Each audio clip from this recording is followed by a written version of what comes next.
17 বছর পর দেশে ফিরেছেন বিএনপির ভারপ্রাপ্ত চেয়ারম্যান তারেক রহমান। তার দেশে ফেরাকে ঘিরে আন্তর্জাতিক গণমাধ্যমে ব্যাপক গুরুত্ব দিয়ে প্রতিবেদন প্রকাশ করা হয়েছে।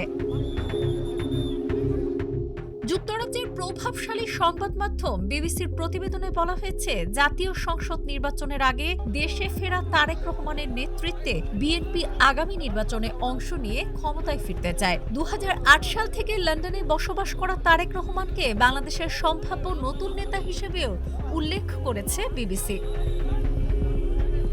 এদিকে আল জাজিরা জানায়, দীর্ঘদিন ক্ষমতায় থাকা একটি রাজনৈতিক পরিবারের উত্তরাধিকারী ও প্রভাবশালী বিরোধী দলীয় নেতা তারেক রহমান প্রায় 17 বছর নির্বাসনে থাকার পর দেশে ফিরেছেন। 60 বছর বয়সী এই নেতাকে সম্ভাব্য প্রধানমন্ত্রী হিসেবে উল্লেখ করে সংস্থাটি জানায়, আগামী ফেব্রুয়ারির নির্বাচনে তিনি শীর্ষ প্রতিযোগী। 2024 সালে শেখ হাসিনা ক্ষমতাচ্যুত হওয়ার পর তার প্রত্যাবর্তনে বিএনপিতে নতুন উদ্দীপনা সৃষ্টি হয়েছে বলেও প্রতিবেদনে উল্লেখ করা হয়।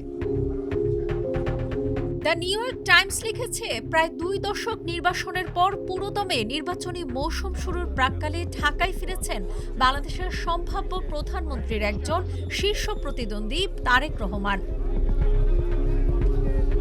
ভারতের দ্য হিন্দু রাজনৈতিক অস্থিরতার প্রেক্ষাপটে তারেক রহমানের প্রত্যাবর্তনের বিষয়টি তুলে ধরেছে। এছাড়া পাকিস্তানের ডন ও ভারতের এনডিটিভিও তারেক রহমানকে সম্ভাব্য প্রধানমন্ত্রী প্রার্থী হিসেবে উল্লেখ করে তার দেশে ফেরাকে বাংলাদেশের রাজনীতিতে গুরুত্বপূর্ণ ঘটনা হিসেবে অভিহিত করেছে।